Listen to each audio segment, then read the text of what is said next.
ว่าไงบ้างเลยจำไม่ได้ก็ฟังแต่บางน้องมันก็ลืมไงไม่รู้คนอื่นพูดหลายคนก็ไม่รู้ไม่ดีนะทำไม่ถูกเพราะว่าจริงๆมันควรจะถ้าเผื่อยังไงมันจะท่วมขนาดนี้นะปล่อยให้ท่วมทั่วถึงไปตั้งแต่ทีแรกเลยสิ้นเรื่องไปเพราะน้ำเนี่ยมันจะไหลตามน้ำอยู่แล้วถูกไหมมันจะเป็นน้ำขึ้นน้ำลงปกติใช่ไหม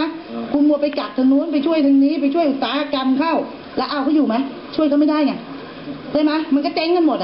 ก็ตู้ปล่อยไปเลยโดนก็โดนกันไปเลยคนละทางเขาไม่มาคุยโต๊ะเดียวกันไงมัวคุยคนละโต๊ะคุยวันเดียวคนละมุมแล้วเมื่อไหร่จะรู้เรื่องกันล่ะใช่ไหมประชาชนก็รอความหวังเนี่ยมันรู้เมื่อไหร่จะลงตัวลงเอยท่วมกันทีละเขต2 เขตแล้วมาถึงขอโทษครับขอโทษค่ะแล้วผมก็ตายในบ้านผมทำท่วมใครช่วยพวกขโมยเยอะมากถ้าทิ้งนะทิ้งก็เรียบร้อยของในบ้านไม่พลาดเลยเพราะบ้านอื่นก็โดนกันแล้วไหนมันจะท่วมแล้วก็ปล่อยให้ท่วมให้เหมือนกันหมดมันจะได้ออกไปที่ตรงไหนก็ไปเลยไม่ต้องมากักตรงนี้นิดกักตรงนี้หน่อยคิดแต่อย่างเงี้ยมีความรู้สึกว่าทำไมต้องไปคนละด้าน2 ด้านทำไมไม่มาทำไมไม่เอาสมองแต่ละคนมารวมเป็นจุดเดียวกันน้ำมันจริงแล้วมันเป็นปัญหาระยะมันต้องใช้เวลาในการปัญหานี้มันเกิดมานานแล้วนะมันจะปุ๊บปั๊บไม่ได้เรื่องน้ำเลยโอ้ยข้าวลอยมาเลยก็คนได้ค่ะ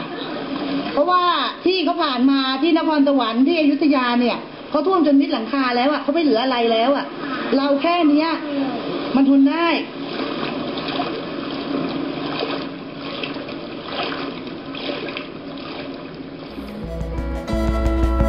Forgiveness for the things I do, but before you come to any conclusion, try walking in my shoes. Try walking in my shoes. You stumble in my footsteps. Keep the same appointments I kept. And you try walking in my shoes. Try walking in my shoes.